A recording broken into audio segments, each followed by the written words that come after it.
Hello and welcome to ParticularPixels. I'm Shelling and this is Sniper Ghost Warrior 3, the next iteration in the Sniper Ghost Warriors series. My reviewed code came in a little bit later than I expected, but I finally managed to play through the majority of the game and feel ready to talk about my impressions of it. For those of you who don't know, Sniper Ghost Warrior is an open world first person shooter where you play as an American sniper by the name of John. Or at least I think it was John. Even the main character's name is challenging to remember since none of the characters in the game are very memorable, and unfortunately neither is the story. You're looking for your brother who's gone missing, something about a separatist conflict and even a secret organization, blah blah blah. I honestly stopped giving a crap about any of it since it's not very good. The voice acting is pretty cringeworthy most of the time, and the stilted and stiff animations in the cutscenes really don't do it any favors. So yeah, the game itself plays very much like Far Cry though. There are 4 acts, each with story missions and a few side missions that take place across 3 different open world regions. So as you progress through the game, you'll be going between these 3 regions, and aside from the story missions and the side missions, there are a number of outposts in each zone with varying degrees of enemy presence and also a large number of undiscovered locations scattered around the map. Now these locations could be places where you'll find crafting materials, collectibles, and some of them will have enemies present and will force you to kill them so you can rescue a bunch of civilians. Now for the early part of the game, I found myself eagerly exploring these locations, trying to get more crafting materials and cash because you need all of these resources for crafting ammo and gadgets and equipment. The problem is that once you realize you'll get everything you need and much more from just doing the story missions, you no longer feel the need or inclination to search out these locations. Most of them are not particularly interesting, or at least not interesting enough to warrant the amount of effort you need to get the amount of resources that they offer. And trust me, you're going to have way more than you know what to do with. Another problem in the open world is just that it's very empty. In the beta, there were some civilian cars driving around if I recall, but I've not seen any other cars driving around on these roads in the final release. So yeah, that's a little bit strange. There are no patrols, and aside from wolves at certain locations, there's absolutely no wildlife and no people. So the world feels very empty, as if the only purpose of the open world is to allow you to drive from this mission to that mission. I would go as far as to say that the Sniper Ghost Warrior 3 would really not be impacted much if there was no open world to speak of. It's nice at first, but I quickly realized that the game would have worked just fine if you did the story mission, went back to your sniper cave, then did the next mission, and so on and so forth, and they did away with the open world altogether, because honestly I don't really think it adds that much to the game. Thankfully though, the open world is littered with fast travel points which allow you to fast travel around, making things a little bit quicker if you do want to go and explore all these other locations. The game also has skill trees, Sniper, Ghost and Warrior, see what they did there, all of which gain XP depending on your playstyle. So sniping levels your sniper tree, obviously stealth play and quiet infiltrations and takedowns will level your Ghost tree, and of course non-stealth actions and open combat will level the Warrior tree. And if you are like me and took a more tactical approach, you'll be getting more points to spend in your sniper and ghost trees, with some points to spare in warrior tree, because of course sometimes things do go south. There however aren't really a lot of perks in each of these trees, and none of these perks are particularly interesting either, and this is the same problem I think that Ghost Recon Wildlands suffered from. Most of them are just passive bonuses. So you can reload more quickly, or you have more health packs and you can carry more gadgets, or you just have more health overall. And because of the nature of these, they don't really force you to make any interesting choices. So for me, at least through my playthrough of the game, they kind of took a back seat. None of it really makes a significant difference to the difficulty of the game or the gameplay itself. So the big question is, aside from all these open world elements and things like that, how are the main missions and how are the storyline missions? And again, I talked about the story before, so you know that's not particularly great, but let's talk about the gameplay here. The sniping, I will say, is great. Choosing the zoom, zeroing your scope, taking into account the wind direction and the strength of the wind, holding your breath and taking your shot for that moment, and then you get a kill. It's extremely enjoyable and extremely rewarding, at least I thought, when you get those difficult shots. You're even rewarded with a slow motion bullet cam, very much like Sniper Elite. Unfortunately, it lacks the visceral X-ray camera that is present in that game, so it's not nearly as great looking or as impactful, but it's not awful. And the good news is that it can be disabled, because you are eventually going to get tired of seeing the same thing over and over again. There are also a number of sniper rifles that you will eventually have access to as you play through the storyline, with other weapons as well, of course, with various things like different scopes, mags, silencers, bipods. There are even a number of camos that you can unlock as you play through the game that change the appearance of a rifle, which I thought was a nice touch. You have a pistol as well, which can be outfitted with a silencer. Also, there are a number of different pistols you choose from. Most of the weapons in the game are unlocked as you play through the storyline, but if you see an enemy drop a weapon on the ground, you pick it up, that's unlocked. It allows you to access that weapon as well. You also have a pistol as well, which you'll be using for those close quarters stealth encounters, throwing knives if necessary, and you also have an assault rifle or shotgun depending on your playstyle. You have a limited amount of gadget slots as well, but you can choose what gadgets are going to take up those slots. So grenades, flashbacks, silencer repair kits, because you are going to need to replace your silencers because they degrade with each use, and throwing knives and gas grenades and things like that. And finally, you also have a drone which you can use to mark enemies, very much like Ghost Recon Wildlands. Each drone has a number of modules that can be equipped on it, so better camouflage, so it's harder for the enemy to see. The ability to hack enemy cameras, so you can take them over so that they no longer spot you. Longer battery life, night vision and thermal vision and things like that. So you really can customize your gear to your playstyle.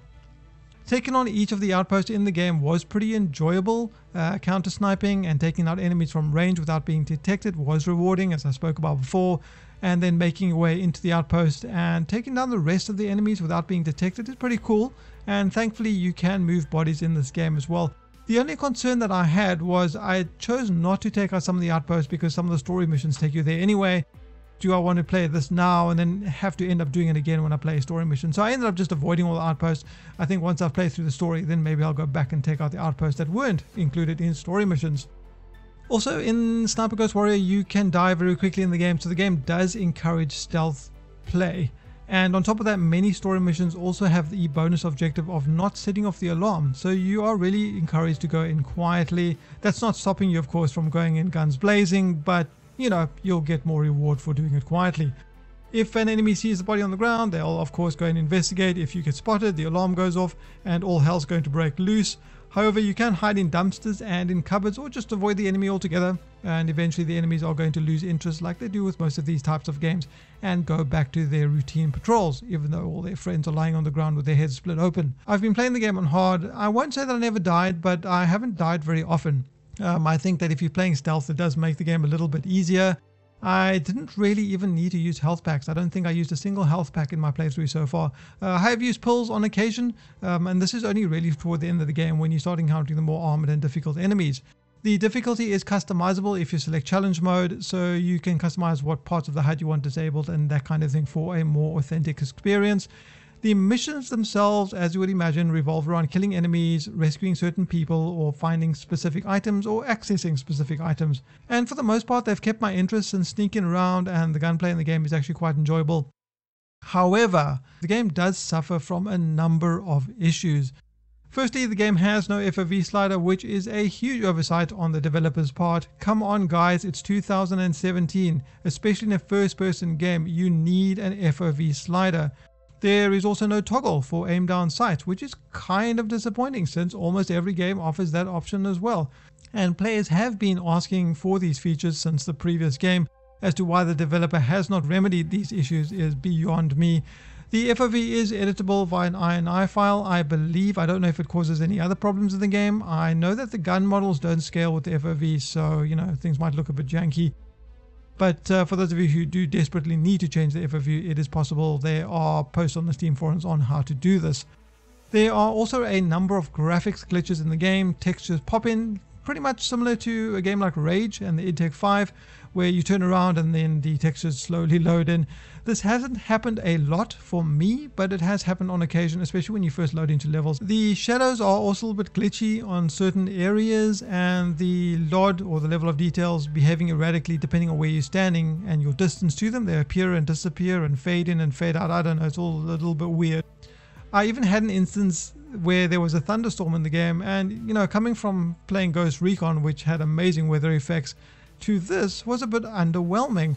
The thunderstorm was going on, but if I were not looking at my screen, I would think it was a very light drizzle.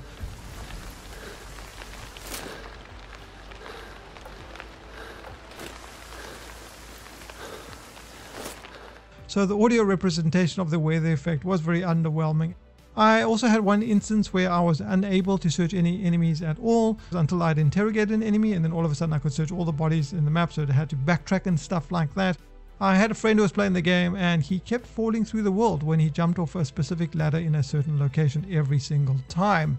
The game crashed about 3 times for me during my 19 hours with it, which is not bad, honestly. I know some people are getting more problems than I did.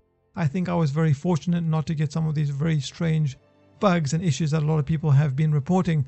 But one of those times I was forced to restart my PC. So let's talk about the other elephant in the room, the performance. It definitely leaves something to be desired. This game needs to be optimized. I was able to maintain over 60 FPS at max settings at 1080p for 95% of the game, with dips to 55 at times. But I'm running an i7 6700K with a GTX 1080. And there are some other weird performance anomalies I talked about in my port impressions video. I'll link that in the description box below for those of you who want to see. Anyway, the point is that the game needs some optimization, and those of you without top tier hardware are going to have some performance issues for sure. There are no NVIDIA specific drivers for this game either. They just released one for Dawn of War 3 yesterday, which did not include any tweaks for Sniper Ghost Warrior 3. The game can look pretty good at times, but I would say that mostly it looks like a game that came out 1 or 2 years ago.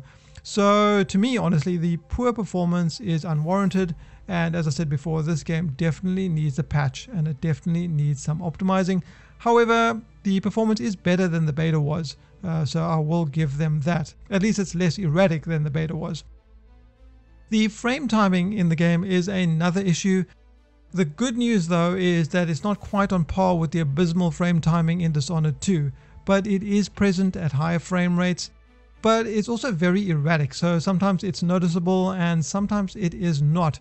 I actually ended up capping the game at 60 FPS for the majority of my playthrough, just for that smoother experience, because the frame timing issues seemed to disappear when I capped it at 60. There were also a few WTF moments in the game. One of them was shooting through windows does not actually destroy the glass. So the bullet will impact the wall behind the glass, will kill the guy behind the glass, but the glass remains somehow intact. I shot a car window 4 times to see if it would break, and the car exploded and it killed me. That was wonderful. So yeah, the game definitely has some bugs and some issues. Perhaps that's an understatement depending on who you are, but it's by no means perfect. So even with an attention span like mine, it's kept me playing all the way through, and I do intend on finishing the last 4 missions, the side mission, and probably the DLC mission as well. The open world collectibles and the places to explore, yeah, I probably won't be bothering with any of that. I'll say this, if you enjoyed any of the Far Cry games and are happy with a similar style of game, but with a lot less polish, you may actually enjoy Sniper Ghost Warrior 3. It does have too many issues for me to recommend it at full price, but I will recommend that you pick it up on a deep sale because I do think the game is worth experiencing. Anyway guys, that's been a look at Sniper Ghost Warrior 3. If you have any questions, as usual, you can leave them in the comment section below. If you enjoyed the video, share it on social media since it does help the channel grow. Subscribe if you want updates to new videos. Like it if you liked it, and dislike it if you didn't. Thanks for watching guys. I've been Charling. Until next time.